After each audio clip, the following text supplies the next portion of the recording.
성도 여러분 안녕하세요. 오늘도 주 예수님의 은혜가 함께 하시기를 빕니다. 그러면 사도신경으로 우리의 신앙을 고백하며 아침 예배를 하나님께 드리겠습니다. 나는 전능하신 아버지 하나님 천지의 창조주를 믿습니다. 나는 그의 유일하신 아들 우리 주 예수 그리스도를 믿습니다. 그는 성령으로 잉태되어 동정녀 마리아에게서 나시고 본디오 빌라도에게 고난을 받아 십자가에 못 박혀 죽으시고 장사된 지 사흘 만에 죽은 자 가운데서 다시 살아나셨으며 하늘에 오르시어 전능하신 아버지 하나님 우편에 앉아 계시다가 거기로부터 살아있는 자와 죽은 자를 심판하러 오십니다. 나는 성령을 믿으며 거룩한 공교회와 성도의 교제와 죄를 용서받는 것과 몸의 부활과 영생을 믿습니다. 아멘. 오늘 아침에 살펴보실 하나님의 말씀은 로마서 6장 6절부터 11절까지의 말씀입니다. 로마서 6장 6절부터 11절 주어진 말씀을 받들어 읽겠습니다. 우리의 옛사람이 그리스도와 함께 십자가에 달려 죽은 것은 죄의 몸을 멸하여서 우리가 다시는 죄의 노예가 되지 않게 하려는 것임을 우리는 압니다. 죽은 사람은 이미 죄의 세력에서 해방되었습니다. 우리가 그리스도와 함께 죽었으면 그와 함께 우리도 또한 살아날 것을 믿습니다. 우리가 알기로 그리스도께서는 죽은 사람들 가운데서 살아나셔서 다시는 죽지 않으시며 다시는 죽음이 그를 지배하지 못합니다. 그리스도께서 죽으신 죽음은 죄에 대해서 단번에 죽으신 것이요 그분이 사시는 삶은 하나님을 위하여 사시는 것입니다. 이와 같이 여러분도 죄에 대해서는 죽은 사람이요 하나님을 위해서는 그리스도 예수 안에서 살고 있는 사람이라는 것을 알아야 합니다. 아멘. 오늘은 로마서 4장부터 6장까지의 말씀을 살펴보겠습니다. 먼저 이런 질문을 해봅시다. 여러분, 인간은 왜 하나님을 믿는 것일까요? 궁극적으로 구원을 얻기 위해서입니다. 그런데 그 구원이 어떻게 이루어집니까? 로마서는 이 구원과 관련하여 우리에게 가르쳐주는 책입니다. 바라기는 로마서를 읽으면서 성경적인 구원론으로 다시 무장하는 우리 모두 되었으면 좋겠습니다. 먼저 로마서 1장과 2장은 모든 인간은 죄인이다 그렇게 말했습니다. 왜 인간이 죄인인가? 로마서 1장과 2장에 보면 온갖 종류의 죄의 목록들이 나옵니다. 생각해 보라는 것입니다. 인간이 어떻게 살고 있는지 그 죄의 목록을 보며 생각해 보라고 합니다. 그리고 인간은 자신의 마음에 하나님 두기를 싫어합니다. 하나님 없이 살려고 하는 것, 이것이 죄의 본질입니다. 이런 여러 가지 정황들을 두고 볼 때 인간은 핑계할 수 없는 죄인이라고 했습니다. 그런데 이런 죄인이 어떻게 구원을 얻습니까? 하나님께서 은혜를 베풀어 주셨습니다. 그리고 그 은혜로 우리는 구원을 얻습니다. 하나님께서 베풀어 주신 은혜는 예수 그리스도의 십자가입니다. 요한복음 1장에 따르면 예수님은 천지를 지으신 창조자이십니다. 그런데 그 창조자께서 인간의 모든 죄를 뒤집어쓰고 속죄 제물로 죽으셨습니다.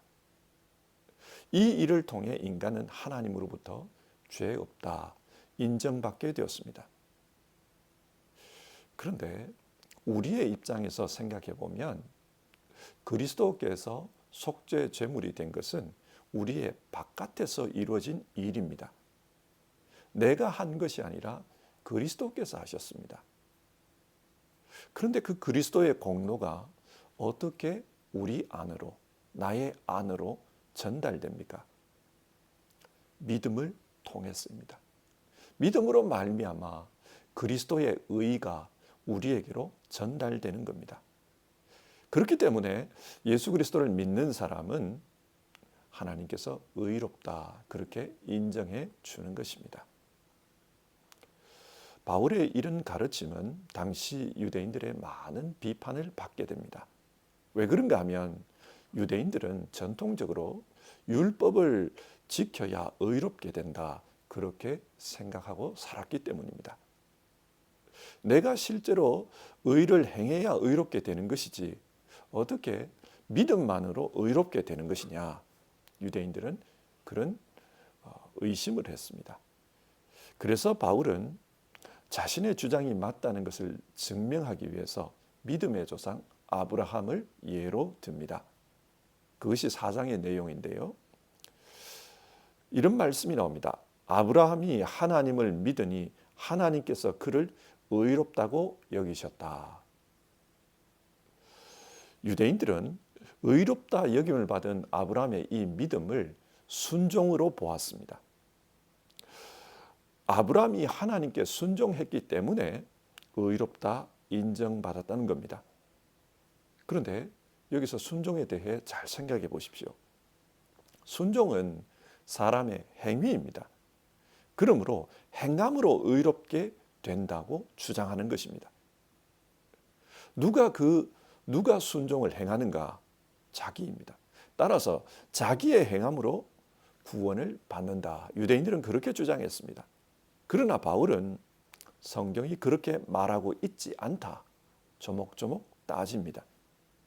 하나님께서 그를 의롭다고 여기셨다. 여기서 의롭다고 여기셨다, 이 말은 아브라함에게 의가 있다는 말이 아니고 의로운 것으로 간주되었다는 뜻입니다. 그러니까 아브라함의 믿음 그 자체가 의를 낳은 것이 아니라 하나님께서 그가 믿는 것을 보고 의롭다고 여겨준 것입니다. 따라서 아브라함이 의롭게 된 것은 자기 때문이 아니라 의롭게 여겨준 하나님 때문입니다. 하나님께서 그를 의롭다고 해주셨습니다. 그래서 바울은 구원과 관련해서 하나님의 은혜를 주장합니다. 그리고 그 은혜를 믿었기 때문에 의롭다 인정받았다, 그렇게 말합니다. 하나님의 은혜로 의롭다 인정받았다, 이신칭의입니다. 이 이신칭의 신앙을 증명하기 위해 바울은 또다시 다윗의 시를 인용합니다. 7절과 8절을 보면요, 하나님께서 잘못을 용서해 주시고 죄를 덮어주신 사람은 복이 있다. 주님께서 죄 없다고 인정해 주실 사람은 복이 있다. 다윗은 하나님 앞에 큰 죄를 지었습니다. 그러므로 의롭다고 인정받을 근거가 없습니다.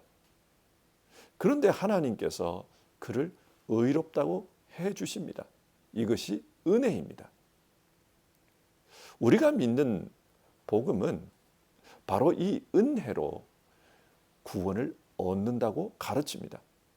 만약 내가 행한 행위에 대한 보상으로 구원을 받는다면 예수님이 이 땅에 오실 필요가 없었습니다. 그렇지 않습니까? 그저 내가 열심히 노력하고 열심히 선을 행하면 그것으로 족합니다. 내 노력 여하에 구원이 달려 있다면 왜 예수님께서 십자가에 달리신 것입니까? 문제는 우리의 행위로는 구원에 이를 수 없습니다. 왜 그렇습니까? 인간의 행위가 아무리 대단해 보여도 거룩하신 하나님의 기준으로 보면 의와는 거리가 멉니다. 그래서 인간의 행위로는 구원에 이를 수가 없습니다. 이런 이유로 하나님은 다른 구원의 길을 제시하신 것입니다. 그 구원의 길은 내 공로가 아니라 하나님의 공로, 십자가에 달려 죄값을 치르신 예수 그리스도의 공로, 그 은혜를 믿는 것을 통해 이루어지는 구원이었습니다. 이신칭의 구원입니다. 이어서 5장에서는 믿음으로 말미암아 의롭게 된 자에게 나타나는 유익이 무엇인가, 그것에 대해 이야기하고 있습니다. 믿음으로 말미암아 의로워지면 어떤 유익이 있습니까? 먼저 하나님과의 관계가 바뀝니다. 1절을 보면 하나님과 평화의 관계가 되었다, 그렇게 말합니다. 하나님과 우리 사이를 갈라놓았던 죄의 담이 무너졌습니다. 그래서 하나님과 이제 하나가 되었습니다. 평화의 관계가 되었습니다. 하나님과 우리 사이의 관계가 바뀐 것입니다. 그리고 믿음으로 말미암아 의로워진 자는 하나님의 영광에 이르게 될 소망을 가지고 살게 됩니다. 이것이 유익입니다. 하나님의 영광에 이르게 될 소망, 이걸 다르게 표현하면 천국 소망으로 산다는 것입니다. 그렇습니다. 예수님을 믿는 사람들은 이제 구원받은 백성이기 때문에 나중에 천국에 가게 됩니다. 예수 믿는 사람들은 천국에 간다는 이 소망 가지고 살아야 합니다. 이 소망을 가지고 살면 어떤 현상이 나타납니까? 살면서 어떤 어려움을 겪어도 흔들리지 않습니다. 예를 들어 환난을 겪는다고 합시다. 환난을 당하면서 이런 생각을 합니다. 이 환난은 내게 인내력을 길러주고 이 인내력은 나의 인격을 단련해 준다. 그리고 단련된 그 인격은 천국에 합당한 사람의 모습으로 만들어가는 것이다. 그렇게 생각한다는 겁니다. 고난마저도 천국 사람에 이르는, 천국 사람이 되어가는 그런 한 과정으로 봅니다. 결국은 천국에 가게 된다. 믿음으로 사는 사람은 이런 고난마저도 자기 인생의 유익으로 생각하게 된다는 겁니다. 자, 그런데 이런 질문이 생깁니다. 나는 아무것도 한 것이 없는데 어떻게 이런 유익이 내게 전해지는 것인가? 예수 한 분의 죽음이 나와 무슨 관계가 있길래 그 유익이 내게 전해지는 것인가?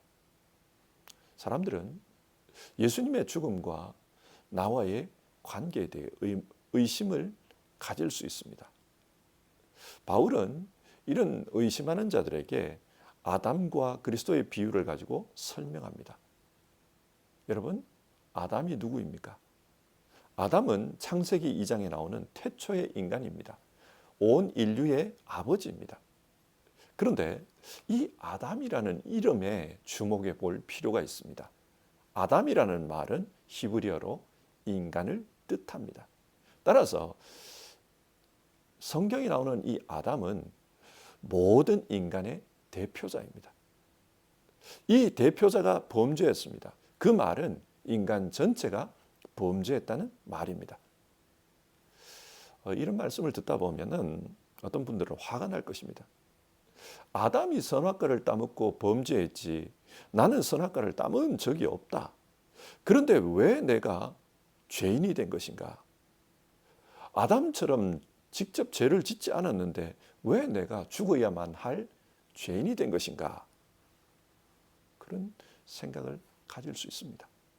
예를 들어서 한번 생각해 봅시다. 지난 몇 년간 온 세계는 코로나 때문에 어려움을 겪었습니다. 이 코로나 바이러스가 어떻게 생겨났는지에 대해서는 많은 이견들이 있습니다. 그러나 어떤 학자들은 중국 남쪽에 살고 있는 박쥐에서 비롯되었다. 그렇게 말합니다. 인간이 그 박쥐와 접촉하는 가운데 박쥐에게 있던 코로나 바이러스가 사람에게로 옮겨졌다는 것입니다. 그러면 우리 중에는 이런 생각을 가진 분들도 있을 것입니다. 나는 박쥐를 만진 적이 없다. 그런데 왜 내가 코로나 때문에 고생해야 하는가? 바이러스라는 것이 그렇습니다. 내가 직접 만지지 않아서도 이미 감염된 사람에 의해서 감염될 수 있는 것이 바이러스입니다. 죄도 마찬가지입니다. 내가 선악과를 따먹지 않았어도 이미 선악과를 따먹고 타락한 그 아담에 의해 내게 전해질 수 있습니다. 그래서 온 인류는 이 죄 아래 놓여 있었던 겁니다. 그러나 아담 한 사람 때문에 온 인류가 죄 아래 있었던 것처럼 그 죄를 물리치는 한 분, 예수 그리스도로 말미암아 온 인류가 살 길이 열렸습니다. 예수 그리스도께서는 십자가에서 죄와 싸웠습니다. 그리고 부활을 통해 승리하셨습니다. 예수 그리스도는 죄를 물리치는 치료제와 같은 분입니다. 그래서 그 예수 그리스도로 말미암아 우리도 이 죄를 승리하게 되었다는 거예요. 죄가 한 사람 때문에 시작되었듯이 하나님의 은혜도 한 사람으로 말미암아 예수 그리스도로 말미암아 온 인류에게 전해진다. 따라서 이 예수님으로 말미암아 우리가 변화받고 예수님으로 말미암아 유익을 누리게 된다. 성경 그렇게 말합니다. 그리고 이 예수님과의 관계를 6장에서는 좀 더 자세하게 설명합니다. 3절을 보면요. 세례를 받아 그리스도 예수와 하나가 된 우리는 모두 세례를 받을 때에 그와 함께 죽었다는 것을 여러분은 알지 못합니까? 세례는 예수님을 믿는 사람들이 받는 거룩한 예식입니다. 이 예식이 의미하는 것은 예수님과 우리가 연합했다는 겁니다. 어떤 의미에서 연합했습니까? 예수님께서 십자가에서 죄를 물리치기 위해서 죽으셨습니다. 그래서 죄 문제가 해결되었습니다. 그처럼 세례를 받은 사람은 예수님과 연합했기 때문에 이 죄 문제에 있어서도 연합한 겁니다. 예수님이 십자가에 죽으실 때 우리도 죄에 대해서 죽었다는 겁니다. 그러므로 우리는 더 이상 죄 아래 있지 않습니다. 그리고 예수님은 십자가 죽음으로 끝난 게 아닙니다. 죽음을 이기고 부활하셨습니다. 그처럼 예수님과 연합한 사람들도 예수 부활 생명으로 연합해서 새롭게 산다는 거예요. 영원한 생명으로 살게 됩니다. 예수 믿는 사람들은 자신의 옛사람이 그리스도와 함께 십자가에서 죽었습니다. 그리고 예수님의 부활 생명과 함께 새로운 생명으로 다시 살아났습니다. 그렇기 때문에 더 이상 죄 아래 있지 않습니다. 더 이상 죄를 짓지 않습니다. 그런데 여러분, 우리의 현실은 어떻습니까? 우리의 현실을 들여다보면 여전히 죄 짓고 사는 모습이 있습니다. 이것을 어떻게 이해해야 할까요? 예를 들어서 한번 생각해 봅시다. 노예가 있던 시절, 미국의 어떤 사람이 수십 년 동안 노예로 살면서 주인에게 매를 맞았습니다. 그런데 남북 전쟁이 일어나고 노예 해방이 선언되었습니다. 이젠 더 이상 노예가 아닙니다. 자유인이 되었습니다. 그런데 길을 가다가 옛 주인이었던 그 사람을 다시 만났습니다. 머리로는 압니다. 나는 이제 더 이상 노예가 아니다. 그런데 워낙 수십 년간 혹독하게 맞았기 때문에 그 사람을 보자 다시 두려워진 겁니다. 마치 노예로 살던 그때의 그 감정, 그 두려움이 생겨났습니다. 신앙에서도 마찬가지입니다. 우리는 예수님을 믿고 죄로부터 해방되었습니다. 새로운 인생이 되었습니다. 그러나 그 죄는 여전히 이 땅에 있으면서 우리를 공격해 옵니다. 그러면은 마치 옛날 죄의 종으로 살던 때처럼 그런 기분이 듭니다. 여전히 죄 아래 있는 기분이 듭니다. 그리고 혹시 실수를 하거나 죄를 지으면 나는 죄의 노예다. 그런 생각을 하게 되는 겁니다. 그러나 여러분, 이미 죄로부터 해방된 사람인데 어떻게 다시 죄의 노예가 되겠습니까? 그럴 수 없습니다. 그 노예의 옛 주인이 너무 더우니까 우물에 물을 한 잔 떠달라 그렇게 부탁합니다. 그래서 물을 한 잔 떠줬습니다. 여러분, 그렇게 물을 한 잔 떠줬다고 해서 다시 노예가 된 것입니까? 아닙니다. 마찬가지입니다. 죄가 우리를 유혹합니다. 그런 가운데 죄를 지을 수 있습니다. 그러나 그렇다고 해서 우리가 다시 죄의 종으로 돌아간 것은 아닙니다. 실수했다고 해서 죄의 종이 된 것은 아닙니다. 우리는 하나님의 사람이 되었습니다. 하나님의 사람입니다. 그러므로 죄가 유혹해 올 때 당당해야 합니다. 나는 너의 종이 아니다. 나는 너의 종이 아니다. 죄를 거부할 수 있어야 합니다. 이것이 하나님 사람으로 살아가는 방법입니다. 자, 오늘 말씀을 한번 정리해 봅시다. 오늘 말씀은 하나님의 은혜로 구원받은 인간에 대해 이야기합니다. 은혜로 구원받은 사람은 어떻게 살아가는가? 그리스도 예수와 연합하여 하나님과 화목하게 살아갑니다. 그리스도 예수와 연합한 사람은 옛사람은 이미 죽었고 새로운 사람으로 살아갑니다. 그래서 예수 그리스도의 가르침을 따라 살아갑니다. 비록 죄의 유혹과 공격은 계속될 수 있습니다. 그러나 그때 우리가 기억해야 할 것이 있습니다. 나는 이미 죄로부터 해방된 사람이다. 그렇기 때문에 죄 앞에서 당당해야 합니다. 나는 너의 종이 아니다. 나는 예수의 사람이다. 그렇게 선언해야 합니다. 예수님의 두 제자 베드로와 가룟 유다는 똑같이 죄의 유혹 앞에 넘어졌지만 그러나 결과는 완전히 달랐습니다. 왜 그렇습니까? 베드로는 실족해서 넘어졌지만 주님을 부인하고 실족해서 넘어졌지만 주님께서 너는 내 사람이다. 네가 나를 사랑하느냐? 너는 내 사람이다. 그것을 확인해 주셨어요. 그래서 자기가 예수님의 사람이라는 것을 확인했기 때문에 다시 일어설 수 있었습니다. 그러나 가룟 유다에게는 그런 기회가 없었어요. 자신은 죄의 노예라고 생각했습니다. 그렇기 때문에 자살로 자기 생을 끝내고 말았습니다. 여러분, 죄가 공격해 올 때 우리는 주님과 연합한 사람임을 기억해야 합니다. 설령 우리가 시험 들고 넘어진다 할지라도 우리는 예수 사람이라는 것을 기억해야 합니다. 그러면 베드로처럼 일어설 수 있고 베드로처럼 승리할 수 있습니다. 이것을 기억하며 오늘 하루를 살아가는 우리 모두 되기를 바랍니다. 기도하겠습니다. 하나님, 오늘 로마서의 말씀을 통해 이신칭의 구원에 관하여 살펴보았습니다. 우리는 믿음으로 의롭게 된 사람입니다. 우리의 노력으로 의롭게 된 것이 아니라 믿음으로 의롭게 되었습니다. 따라서 때론 우리의 삶이 부족하고 때론 우리가 좀 못난 모습으로 살아갈지라도 우리를 의롭게 하신 그 예수님 때문에 의롭게 되었다면 여전히 그 예수님으로 말미암아 의롭다는 것을 알고 살게 하옵소서. 마귀가 죄의 유혹을 통해 우리를 여전히 죄 아래 있는 사람인 것처럼 취급합니다. 우리 성도님들 그때마다 자신이 누구인지를 알고 다시 한번 자기 자신을 확인하며 나는 예수의 사람이다. 그 믿음으로 승리하게 하옵소서. 예수님과 함께 죽고 예수님과 함께 다시 산 새로운 피조물임을 알고 옛 삶에 얽매이지 않는 그런 삶을 살게 하옵소서.